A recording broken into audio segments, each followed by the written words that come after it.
proses intensif yang ada di Bawah Tempat ini, dan juga sekaligus mereview secara nasional juga.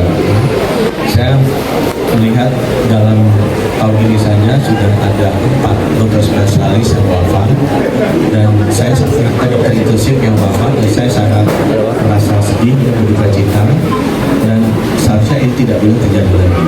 Oleh karena itu, perbaikan yang fundamental perlu kita lakukan di program yang memang sudah 10 tahunan ini berjalan. Selama ini memang perlu kita review kembali progresnya seperti apa. Nah, beberapa hal yang sudah kita putuskan, nomor satu adalah kita akan perhatikan namanya definisi jam kerja. Jam kerja itu adalah 40 jam seminggu, dan kita jelaskan 8 jam per hari. Jadi tidak boleh dipadatkan 40 jam itu selesai misalnya dalam waktu 2 hari, 20 jam kerjaannya lah. Ya, harus sudah benar 40 jam seminggu, itu artinya 8 jam maksimal dalam 5 hari. Ini nggak bisa dipadat-padatkan. Kita juga dapat masukan bahwa dokter-dokter ini banyak tugasnya adalah untuk belajar pemahaman, peningkatan kompetensi mereka, dan didampingi bagian pasien, tapi harus ada yang mendampingi. Ini harus dipastikan bahwa pendampingan itu terjadi.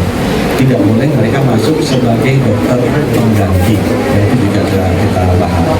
Kemudian mengenai bantuan hidup, ya, bantuan hidup ini sejak program ini jalan 10 tahun yang lalu memang baru ada 2012. Saya masuk 2021, akhir 2020. Saya lihat sesudah COVID 2022 kita review belum pernah naik. Jadi kita naikkan juga yang tadinya maksimal 3,5, kita naikkan jadi maksimal 2,5 tergantung daerah di tahun 2022. Dan sekarang kita sedang mereview kembali apakah kita bisa menaikkan lagi, terutama untuk daerah-daerah yang masih rendah. Tapi yang sudah kita setuju adalah nanti kita akan bicara dengan kepala daerah, wahana-wahana intensif yang ada ini sekarang tidak seragam. Ada yang kasih tunjangan khusus, ada yang tidak.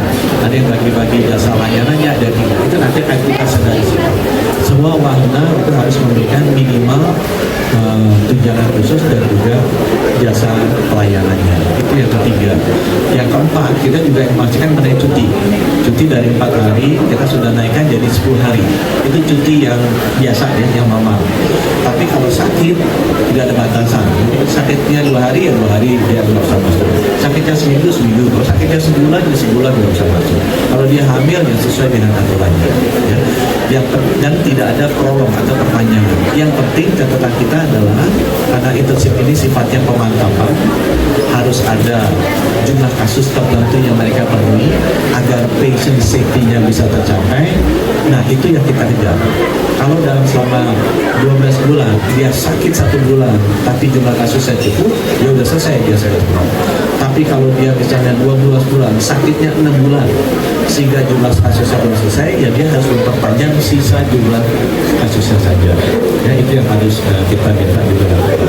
Dan juga banyak yang tanya, Pak, apakah ini 1 tahun, apakah 2 tahun, apakah 6 bulan? Saya ingin sampaikan bahwa pematangan dari program intensif ini tujuannya adalah demi patient safety, agar teman-teman yang selama ini belum memegang langsung pasien karena belum punya SIP, pada saat intensif sudah bisa memegang pasien dengan disupervisi, memiliki kompetensi yang cukup untuk melayani pasien dengan selamat. Nah, kita lihat memang tergantung jumlah kasusnya. Ada daerah-daerah yang kasusnya banyak sehingga mungkin 6 bulan bisa selesai. Ada daerah-daerah yang kasusnya sedikit sehingga harus 1,5 tahun atau 2 tahun selesai. Nah, kita lihat rata-ratanya memang kita lihat di Indonesia itu 1 tahun. Ini juga kita bandingkan dengan hampir seluruh negara juga memiliki program intensif ini, itu berkisar ada 1 tahun sampai 3 tahun. Kita ambil yang paling pendek yaitu 2 tahun 1 tahun.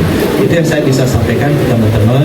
Mudah-mudahan saya dibantu sama Pak Gubernur sama Pak Bupati ini bisa memperbaiki mulai dari Jambi inilah perbaikan program intensif ini kita bisa lakukan sehingga segala macam proses pematangan, peningkatan skill yang dilakukan di rumah sakit, baik itu intensif, PPDS, itu bisa kita perbaiki secara total. Ini kan sudah berlangsung lama, jadi dengan banyak masukan dari para peserta PPDS dan peserta intensif yang harus kita perbaiki.